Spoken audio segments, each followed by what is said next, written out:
The way that the process worked was that people would, they would apply as per usual. We requested a resume and a cover letter. Mm-hmm. If we didn't get a cover letter, then we basically just treated their email as the email that they sent to us as their cover letter. At one point, we included some questions that we wanted people to answer, but we got some feedback over time that felt like making people jump through hoops. So we moved away from that. As part of the screening, we looked at obviously the resume just to see if their experience might be a fit. We did not take into account whether they had remote working experience specifically, or rather the lack of it wasn't considered a detriment. If they did have working, pretty extensive remote experience, then that was sort of a point in favor. With the cover letter / email, we put a lot of effort into assessing that, just to get some idea of motivation. When you have, a company that is sort of famously 100% remote, you get a lot of people that are applying to you just because they want a remote job, not because they want your remote job. We quite luckily were in a position where we did not have to do a lot of sourcing or outreach or advertising. We got a lot of organic applications, so we could afford to be a bit picky. Once we got people past screening and decided to interview them, we had people from around the world, and we had interviewers from around the world. So we used Calendly initially, and then eventually a tool called Interview Schedule, where basically we just put in a pool of interviewers, and then the candidate could pick whoever they wanted, whatever time works for them. We didn't make any assumptions about, you're in Australia, therefore, you want Australian business hours. Like, people sometimes chose to do theirs on a Saturday or on a Sunday afternoon, and that's made possible by having people around the world to do the interviews. So we gave them a lot of autonomy, or a lot of agency in choosing their own interview time. We then did our interviews via Slack. They were text only. And we did them for 90 minutes to 2 hours as a synchronous chat. And then if there was more that needed to be sort of discussed, if we weren't able to get through, all the things that we wanted to know, that sort of thing, then we'd take the remainder of it async. So the person would basically just leave some questions there, and the interviewer would get to answering them in their own when they were able to, and vice versa. Once we had decided at that point to proceed, and a fair bit of that was about cultural fit rather than technical stuff. I mean, we had some technical questions in there, but we were looking there at mostly sort of cultural things. After that point, we did a code test. Again, in a fairly asynchronous sort of fashion. We sent them a GitHub repo with some instructions. We said, don't spend any more than 4 to 6 hours of actual working time on this, actual coding time, but we don't expect it back any sooner than a week, because we understand that you have a life and other commitments and a job, presumably, and all of this.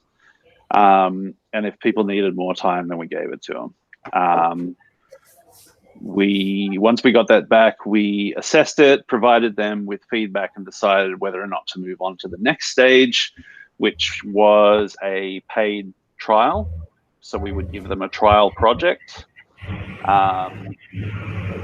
It was the same trial project for everyone. So there were different projects for front end and back end, for example, but everybody working on the front end project got the same one. And that was, the trial was so that everybody could see what it was like if that person worked at Automattic. We looked at how well they communicate in the written form. Written communication is so important in an asynchronous workplace.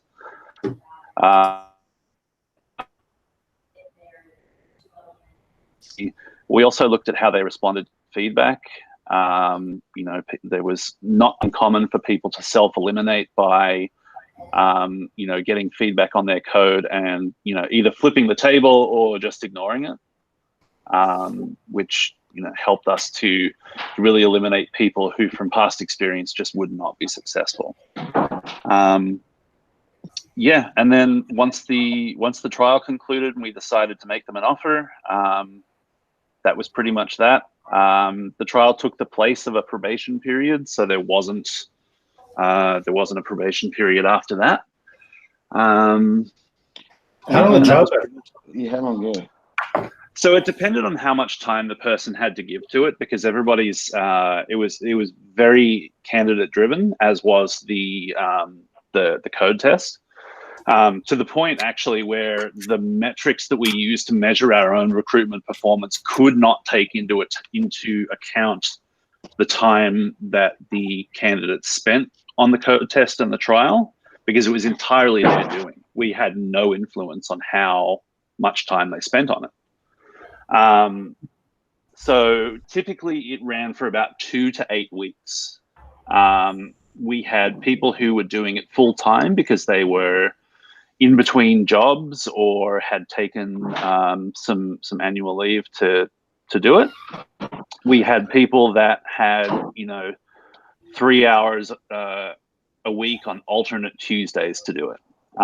So we had people do the trial in as little as like 5 business days, and we had one that ran 9 months because of various things. But we still, we paid them $25 US per hour. They billed us every month, and as long as there was forward progress, then we were fine. We made it very clear to them that the amount of time that it took them to complete it was not a factor in the decision. Cool. So then, from a process perspective, then I'm guessing in the back end, someone's got to verify that work's been done on the trial, and then let payroll know so they can pay that bill and all that stuff. Yeah, exactly. So there's a trial lead assigned to every candidate. Right. So they basically are the person. They function as like a team lead. They hand out the work. They're the person to come to for questions. They assess the chunks of work that are being done and provide the feedback. And that would happen once a week.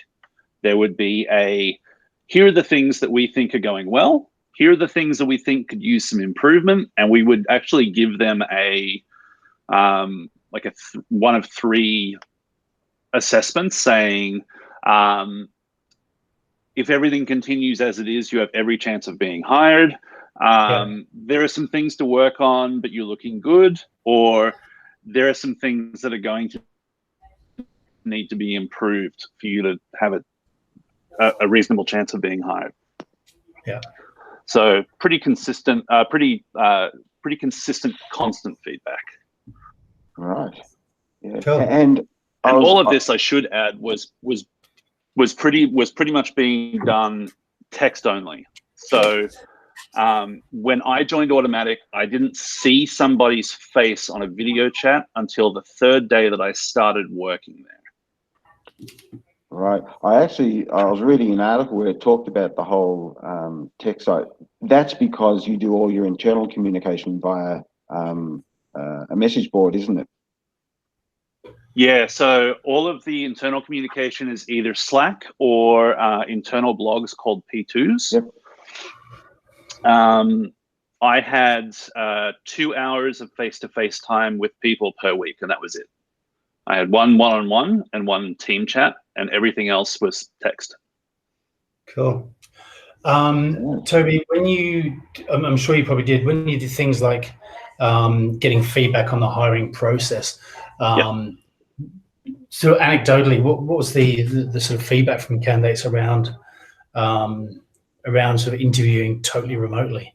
Yeah, we did, because we use Greenhouse, it has an inbuilt candidate survey with questions that you can't edit. So we ended up just using that standard thing.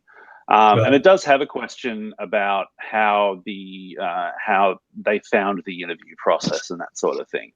And there was kind of an even split between, this is really fascinating, I've never done this before, thanks for the experience, and some that were like, we had a hour and a half Slack chat, there's no way you could assess my abilities in that time. And that second group of people was missing the point, which was, in that hour and a half Slack chat, we had generally worked out that they were not really communicating effectively in that medium and wouldn't be a great fit. I mean, we looked at things like, if we asked a question, how long did it take to get a response? Did they just sit there and sort of, this person is typing for like 17 minutes and then they'd answer the question?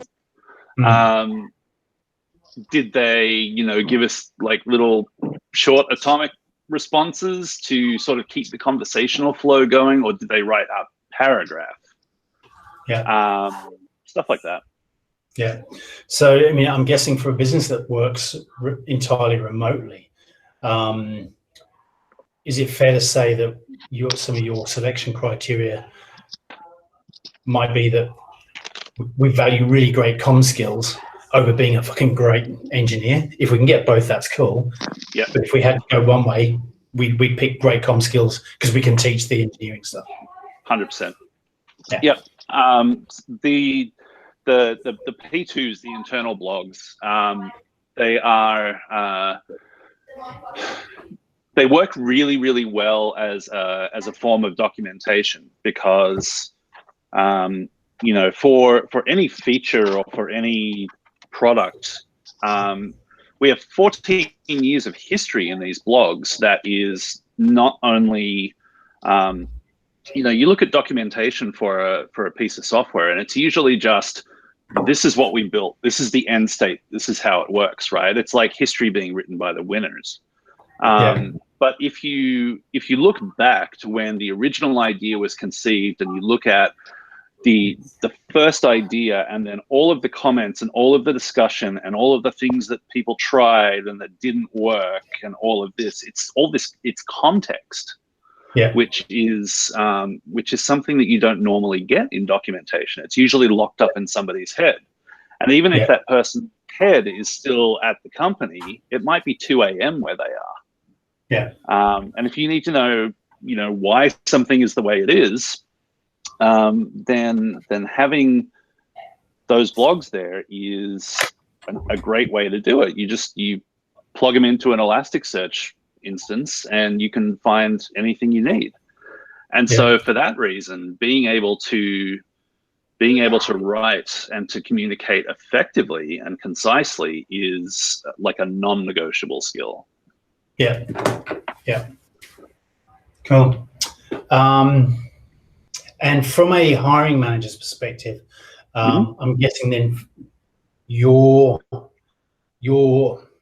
focus is probably was on coaching your hiring managers to ask the right questions, to listen, to document stuff, so they can make the best hiring decisions possible.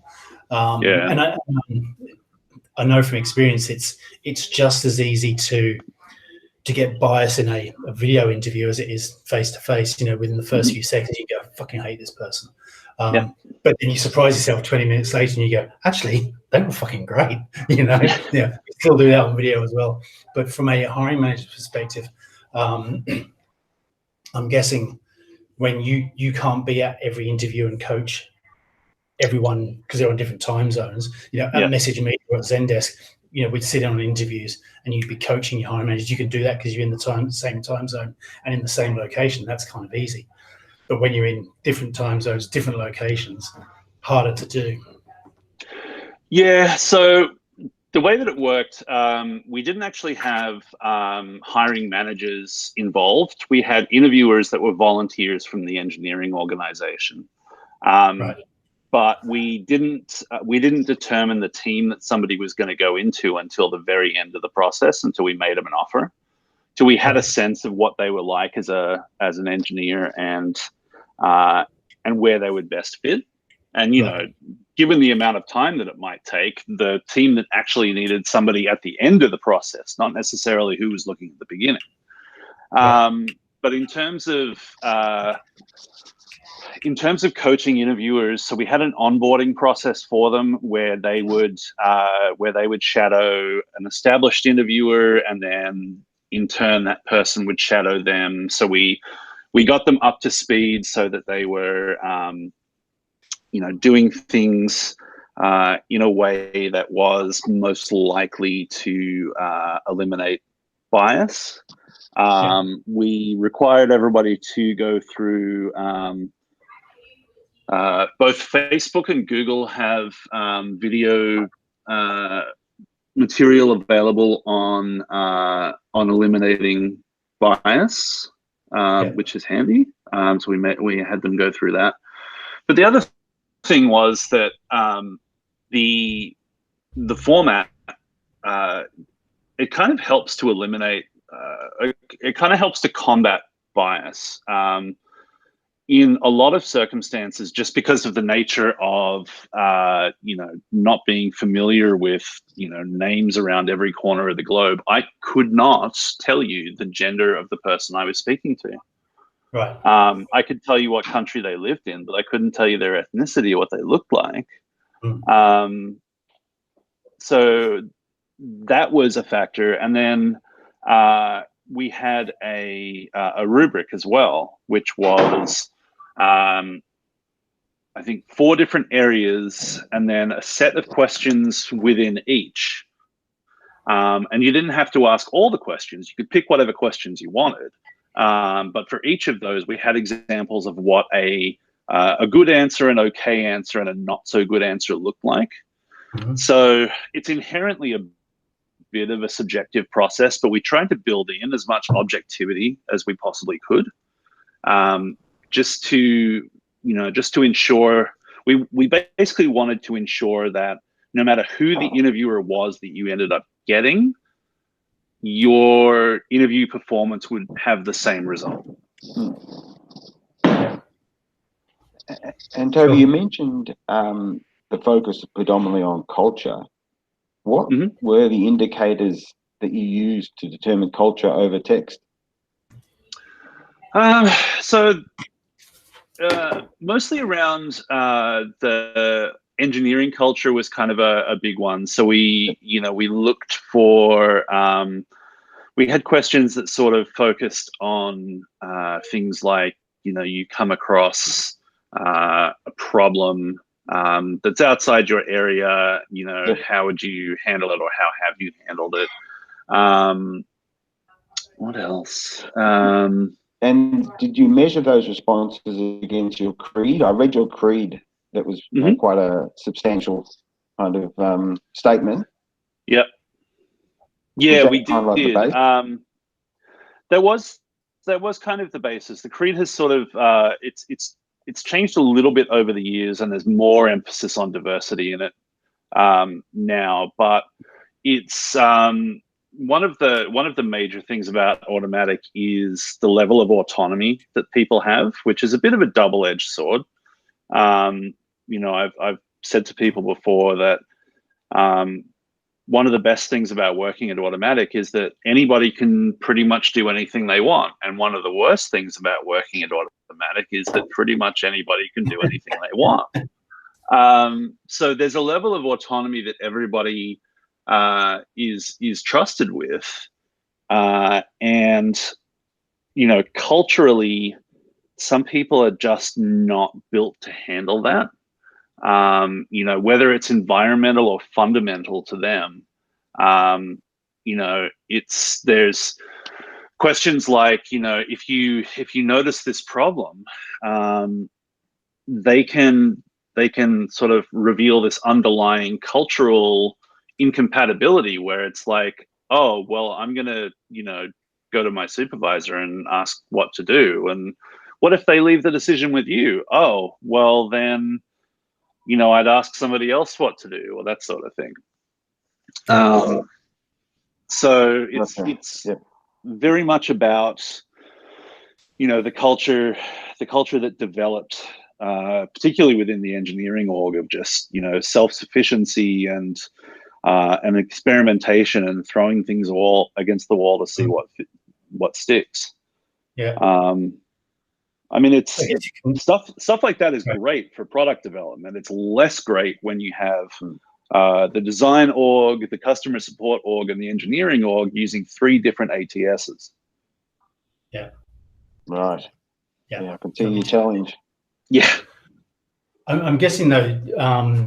So when you're looking at the, you know, those cultural indicators that, you know, past evidence of, you know, running passion projects, doing stuff solo and doing, you know, solving problems by themselves. You know, it might be building their own web app or building something or launching something that they've had to figure out themselves. Those kind of indicators in past history are kind of interesting. Curiosity. Is a big one.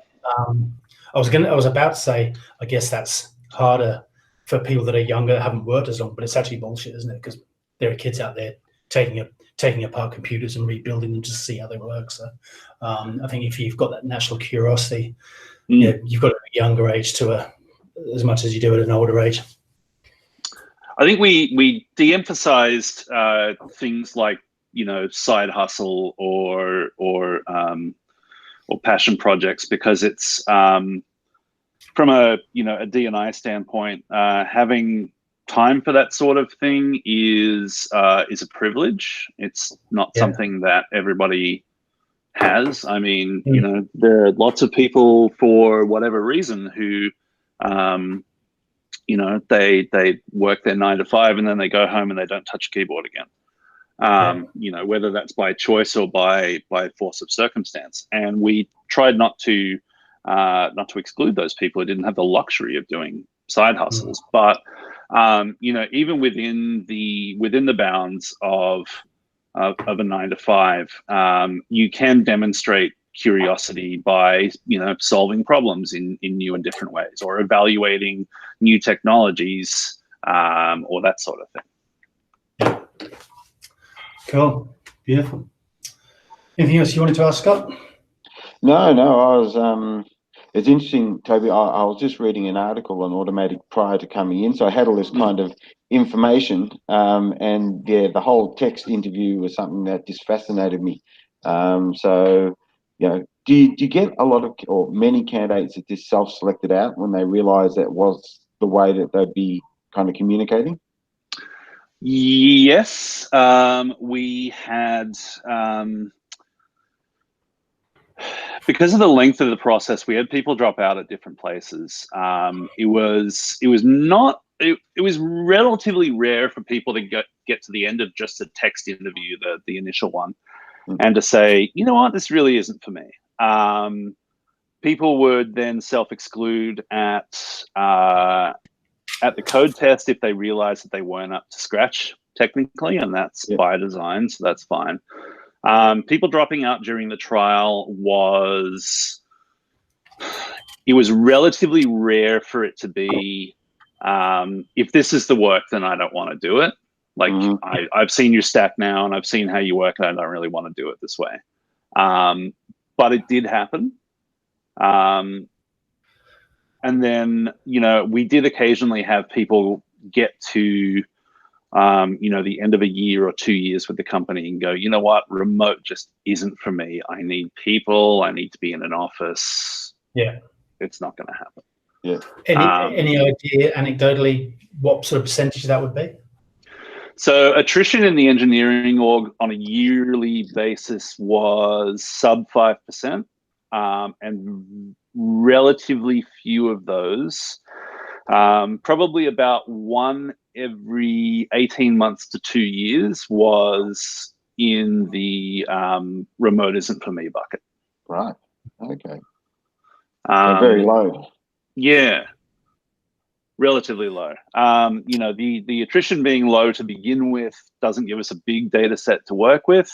And that attrition being so low is purely because of the hiring process. They've already seen what it's like to work there by the time they take the offer. So again, the major problem. Sorry, you go. No, go ahead. I was going to say, I'm going to guess that's, making sure that all your career-based dialogue is really consistent. I've got your careers page up at the moment. Having your pre-engagement dialogue about what it's like to work there, all those little micro communications through the process are consistent. This is what it's like. So that people who do get to the end of the process probably shouldn't be self-selecting out and shouldn't be going, oh shit, I didn't know it was going to be like this. I didn't know I was going to have to do that. Right. Yeah. It should ideally not be a surprise by that point. Yeah. So there were some things there were some challenges that we faced along the way. So just really quickly to go over a few of those. One was kind of a general lack of warmth in the process.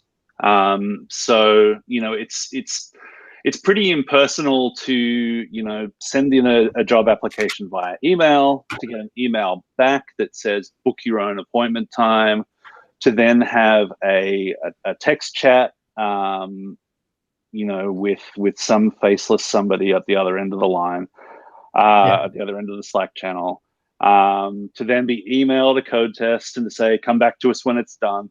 So we experimented with, rather than inviting people into our Slack, right ahead of their interview, we experimented with inviting them right away and having a dedicated channel for them that we put all of our recruiters into, who could then do a little, pre-chat and answer any sort of real basic non-technical questions about working at the company and that sort of thing. And that was kind of a double-edged sword, because it freed up the interviewers to get to move past the basics more quickly and to get into sort of some meatier topics.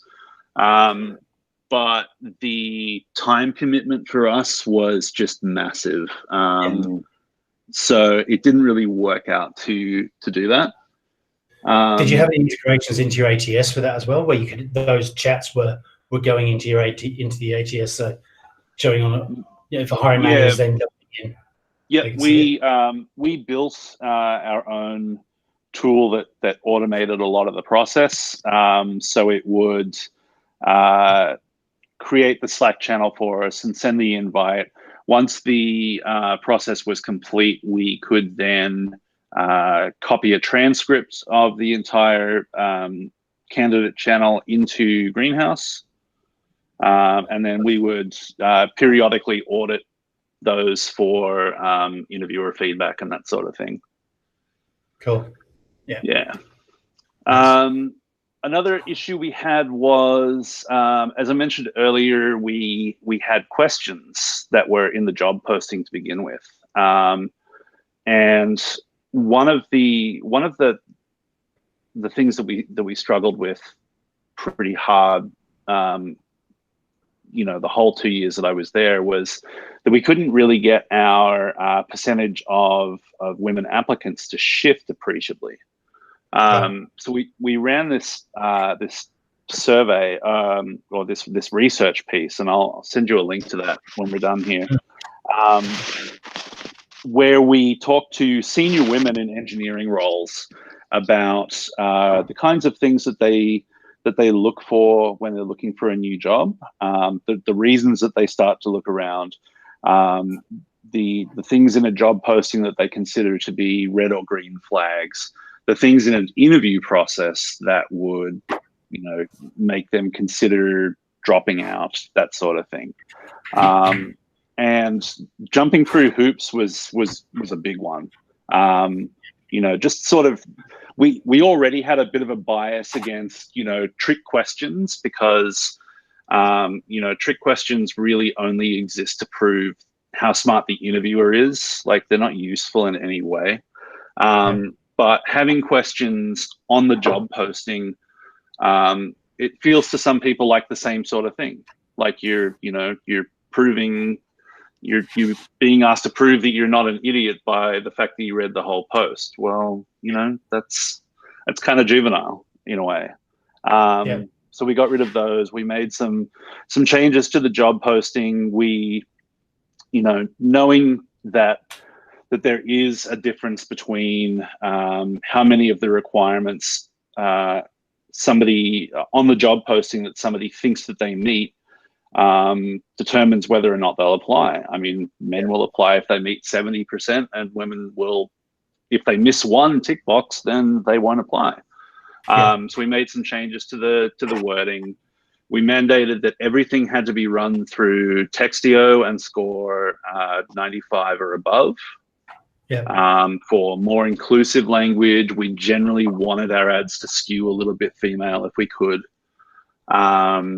That sort of thing. And we did see a bit of a shift in that percentage, but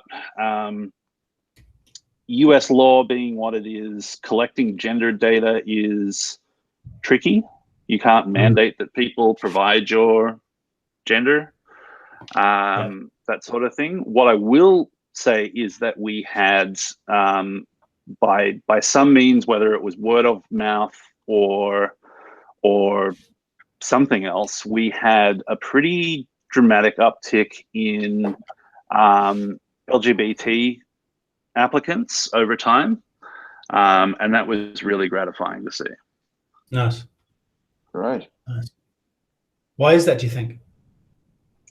Yeah, I think a lot of it was to do with, you know, automaticians are bloggers. I mean, you work for a blogging company, you blog. And there were, you know, quite a few who were really great writers who posted about their experience and that sort of thing.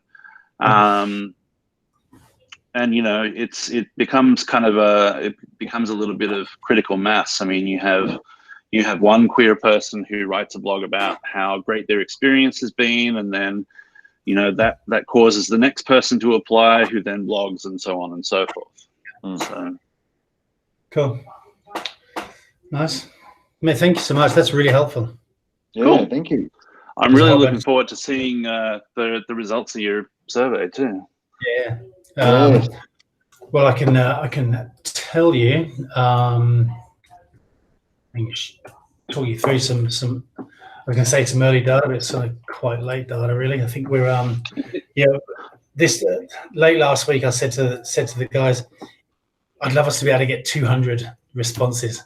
I think collectively they went, oh fucking hell, 200. But we're at 194 now, so that's really that's cool. kind of cool. So just bringing up the data now. Overwhelmingly, Zoom is the platform of choice.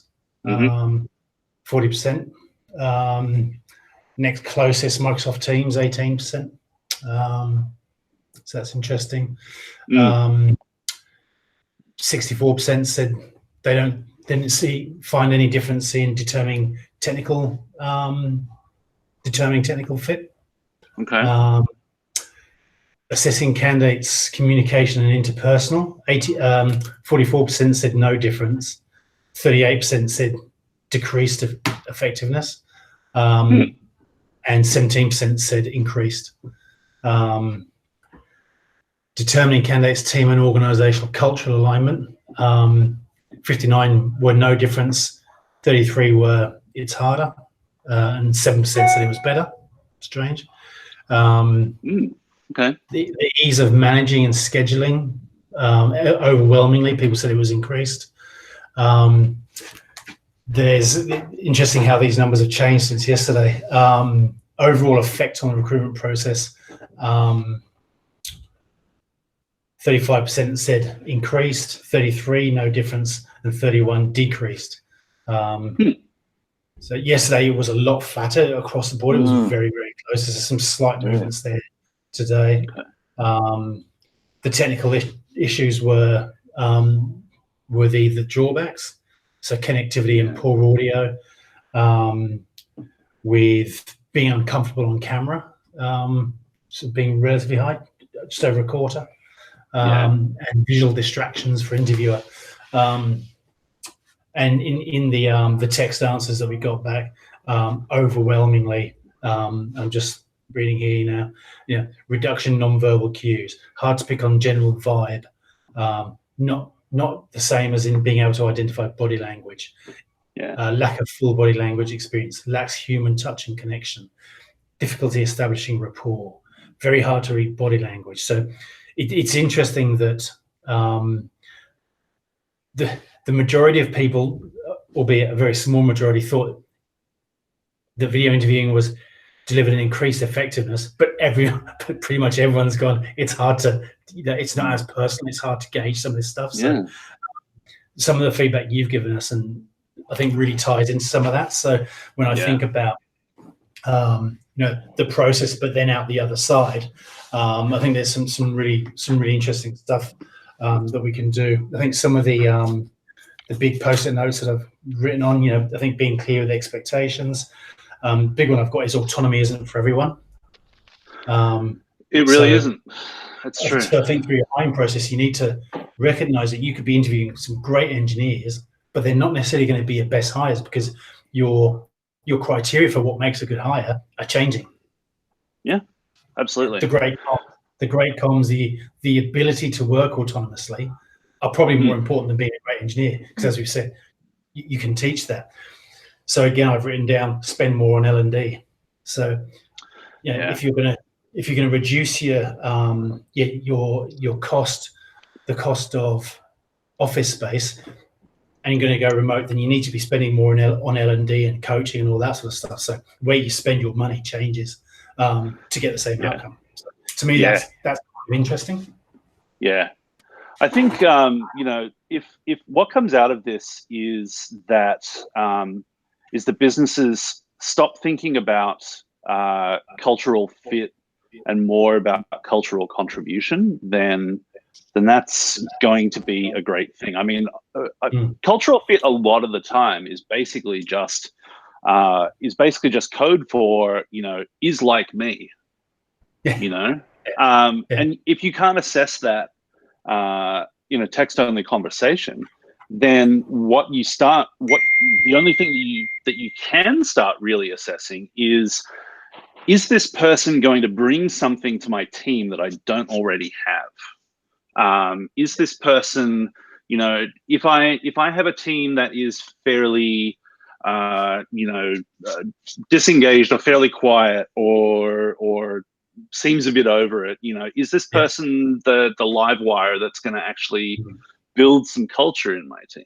Is going to build some enthusiasm and engagement. Are they a piece of a puzzle? If this was my ideal team, are they the missing piece? Do they? And I love the phrase contribution. That's a really good phrase. What do they bring? Yes, that we don't already have, but how do they accentuate what we do already have? Yeah, absolutely.